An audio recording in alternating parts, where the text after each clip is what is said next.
एक महीने की शादी, क्या नाम है ना, एक महीने की शादी। कुछ दिनों का प्यार सुना था, कुछ घंटे का अफेयर सुना था, पर एक महीने की शादी। शादी तो 7 जन्मों की होती है ना। शायद होती थी। जिस तरह आजकल चीज़ें चाइनीज़ हो गई है ना, वैसे ही शादियों की भी कोई खास गारंटी वारंटी नहीं रह गई, क्योंकि कुछ भी ऑन पेपर तो होता नहीं। पेपर्स पर होता है तो सिर्फ डाइवोर्स। ये कहानी है एक 25 साल के लड़के प्रेम की, जिसकी अभी अभी नौकरी लगी थी। अरे बेटा दही चीनी तो खाकर जा, आज तेरा ऑफिस में पहला दिन है। 25 साल का घोड़ा हो गया है।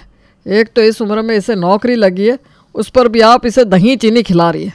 चीनी कितनी महंगी हो गई है पता है इसे? पता नहीं है, पता चल जाएगा पापा। सैलरी मेरी आएगी ना तो राशन मैं ही लेकर आऊँगा, डोंट वरी। और आपकी तरह नाप तोल कर चीज़ें नहीं लाऊंगा, हाथ खोलकर खर्च करूंगा, खोलकर। देख लिया जी, ये है मेरा बेटा। वो तो बेचारे की किस्मत आड़ी टेढ़ी है। जिस कॉलेज में एडमिशन करवाया वो कॉलेज निकला फर्जी, तो इसमें इसकी क्या गलती? और वो भी फाइनल ईयर में पता चला ना मम्मी। मेरे 4 साल तो ऐसे ही बर्बाद हो गए थे। फिर मुझे शुरू से 4 साल इंजीनियरिंग करनी पड़ी, तो 25 साल की एज तो हो ही जाएगी ना पापा। वैसे देखा जाए तो उस हिसाब से मैं फ्रेशर ही हूँ। सही है भैया, आप दोनों का जैसी माँ वैसा बेटा। और आज अपने ऑफिस के पहले दिन प्रेम बड़े मौज से अपने ऑफिस पहुंचता है, जहां दरवाजे पर उसे मिलता है विक्रम। थैंक यू भाई, पहली गर्लफ्रेंड पटवाने से लेकर पहली नौकरी दिलाने तक सब कुछ तूने किया है। मेरी लाइफ का स्टार है तू, star. I love you. Tension मतलब भाई, तेरी शादी भी तेरा दोस्त ही करवाएगा। जैसे जैसे दिन बीत रहे थे प्रेम अपने काम को लेकर और भी सीरियस होता जा रहा था। 10 बजे की बजाय ऑफिस अब प्रेम 8 बजे ही पहुंच जाता था और काम पर लग जाता था। क्या बात है प्रेम, गार्ड बता रहा था तुम उससे भी पहले ऑफिस आ जाते हो। कुछ ज़्यादा काम का प्रेशर आ गया है क्या तुम पर? बड़ी मुश्किल से ये अपॉर्चुनिटी मिली है सर मुझे। प्रेशर नहीं लूँगा तो आगे कैसे बढ़ूँगा? खुद को प्रूव भी तो करना है मुझे। प्रमोशन के लिए एक्स्ट्रा काम तो करना ही पड़ेगा ना सर। पिछले 2 महीनों से तुम्हारा काम देखकर मुझे लग रहा है कि सबसे कम ड्यूरेशन में प्रमोशन लेने वाले तुम पहले एम्प्लॉय बन जाओगे। विनोद को भी दिख रहा था कैसे उसका बेटा 5 बजे उठकर नहा धोकर अपने सारे काम निपटाकर 7 बजे तक ऑफिस निकल जाता और रात 9 बजे घर वापस लौटने के बाद फिर से काम शुरू कर देता। संडे की सुबह विनोद सभी के लिए समोसे, कचौड़ियाँ और गुलाब जामुन लेकर आता है। लैपटॉप छोड़ दो बेटा, ज़रा शरीर पर भी ध्यान दो। ये आप कह रहे हैं पापा? आपको तो मैं बड़ा आलसी लगता था। वो तो तब जब तू कॉलेज में था। अब कॉलेज में कैसे कैसे दोस्त मिलते हैं और सबके संगत में तो बिगड़ सकता था। इसीलिए गार्डियन का स्ट्रिक्ट होना ज़रूरी है। पर अब मुझे दिख रहा है कि तू कितनी मेहनत कर रहा है। मुझे पूरा भरोसा है कि इस बार प्रमोशन तुझे मिल जाएगा। प्रमोशन मिले या ना मिले, मैंने तो लड़की देखनी शुरू कर दी है। मेरे हिसाब से 26 ही सही उम्र होती है शादी की। 1 साल तो हो गए तुझे नौकरी करते। अब तो कहीं और स्विच भी करेगा तो तेरे पास एक्सपीरियंस होगा। 20% सैलरी बढ़कर ही मिलेगी तुझे। वाह मम्मी, तुम भी सीख गई। अब दिन भर तू यही बातें करता है तो सीख ही जाऊंगी ना मैं। अल्लाह के लिए अगले हफ्ते ही प्रेम और विक्रम दोनों का प्रमोशन हो जाता है। जिस खुशी में विक्रम अपने घर पर एक पार्टी रखता है, ऑफिस के सभी स्टाफ मिलजुल कर पार्टी करते हैं और अपने घर चले जाते हैं। पर प्रेम विक्रम के फ्लैट पर ही रुक जाता है। अगली सुबह न जाने कितने दिनों के बाद 9 बजे तक सोया हूँ मैं। फाइनली जिस प्रमोशन के लिए इतनी चप्पल घिसी थी मैंने, वो मुझे मिल गई। मम्मी ने तो ऐसे ही लड़कियां देखनी भी शुरू कर दी थी। अरे भाई, बंदा सेटल तो हो जाए। अब जिस लड़की को लेकर आऊँगा उसके भी तो अपने शौक़ होंगे।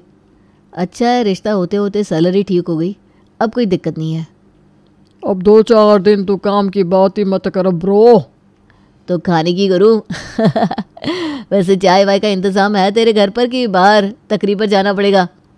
तू बस पैंट पहन ले, हम बगल वाले फ्लैट में जाकर पी आएंगे, या फिर भाभी को कॉल करके यहीं मंगवा लो, तू जैसा बोल। क्या? जितना मैं जानता हूँ तेरा परिवार तो यहाँ रहता नहीं है, फिर कौन सी भाभी आ गई?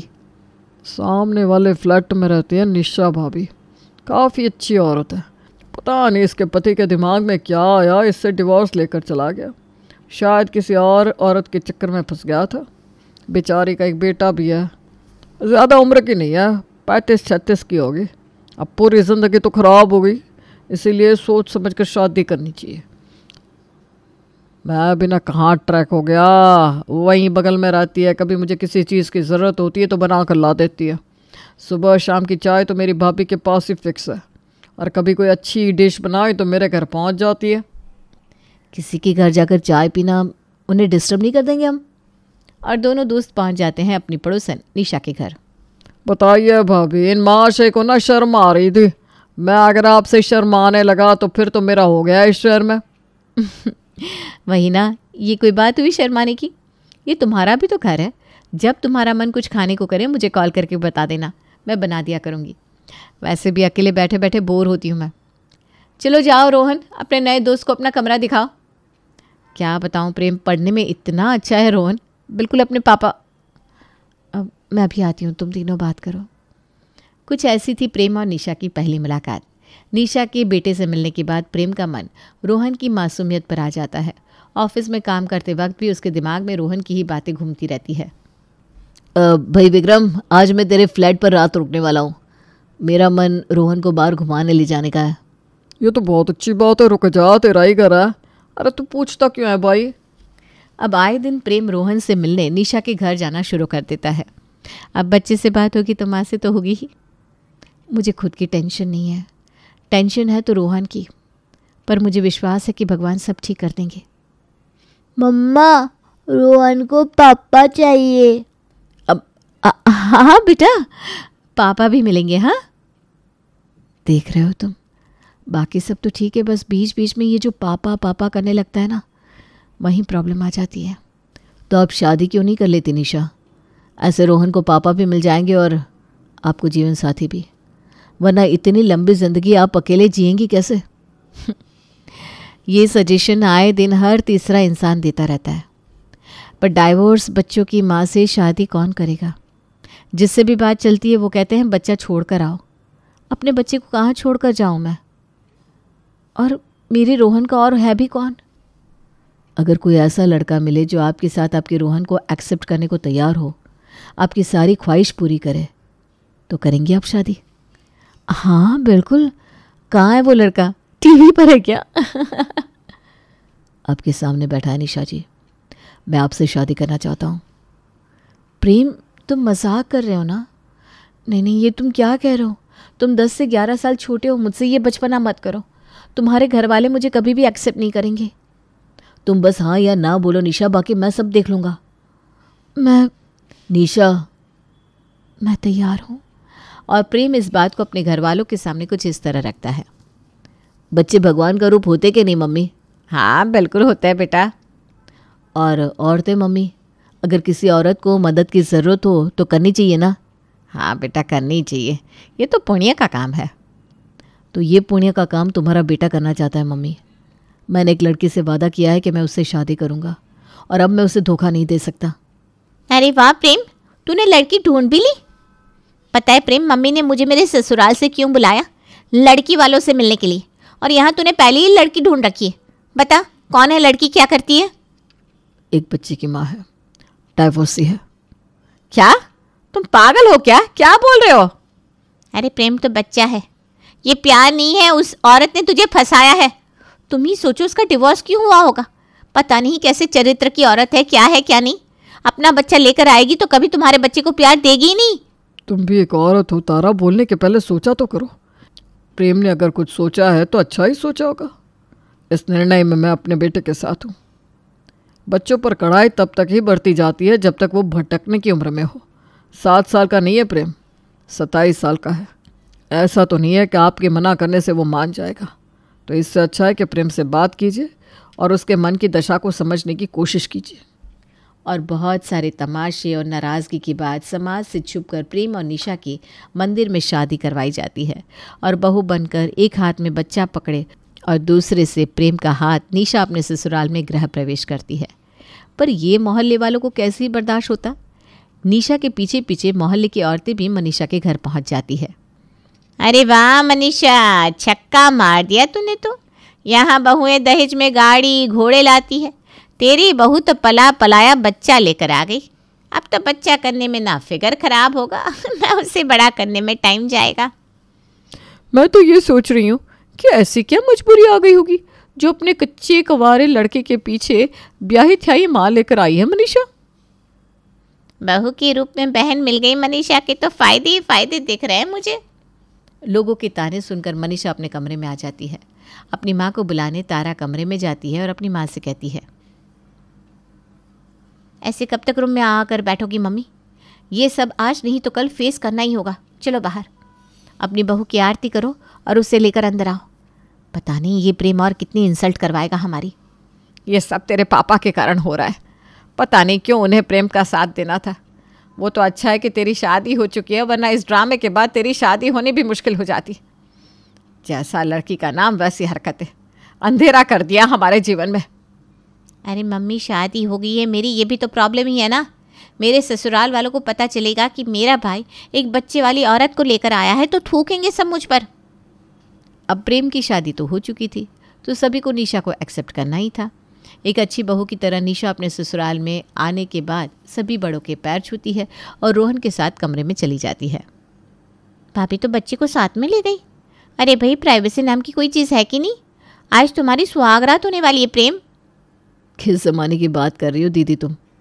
पहले निशा को इस घर में एडजस्ट तो होने दो। रोहन एक बार सबसे घुल मिल जाए फिर होती रहेगी सुहागरात। मुझे समझ में नहीं आ रहा आप लोग निशा से इतने चिढ़े हुए क्यों? कोई भी और लड़की होती तो मंदिर में शादी करने को राज़ी ही नहीं होती। आजकल की लड़कियों को चाहिए कि लड़का बड़े से रिसॉर्ट में शादी करे, विदेश हनीमून पर लेकर जाए, पर निशा ने तो ऐसी कोई भी डिमांड नहीं की। प्रेम ठीक कह रहा है मनीषा जी। मैं समझ रहा हूँ कि आपके लिए इस चीज़ को एक्सेप्ट करना ज़रा मुश्किल हो रहा है, पर सब कुछ नियति का रचा हुआ है, हम इसमें कुछ नहीं कर सकते। यह तूने क्या किया प्रेम, क्या किया तूने? बहू मुझसे सिर्फ 15 साल छोटी है, कुछ तो लिहाज रखता। अपने कमरे में बैठी निशा सब कुछ सुन रही थी। प्रेम जैसे ही कमरे में आता है निशा फूट फूट कर रोने लगती है।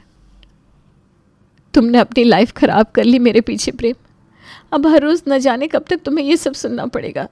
अरे मेरा तो चलता रहता है। उम्र के 25 साल तक पापा ने सुनाया, अब मम्मी का नंबर लग गया तो 50 साल तक मम्मी की सुन लूँगा। तुम टेंशन फ्री रहो। अगली सुबह सज धज कर निशा रसोई में जाती है और पहली रसोई की तैयारी करने लगती है। तभी उसे हॉल से रोहन के रोने की आवाज़ सुनाई देती है। मम्मा, दिव्यांश मुझे अपने साथ नहीं खिला रहा।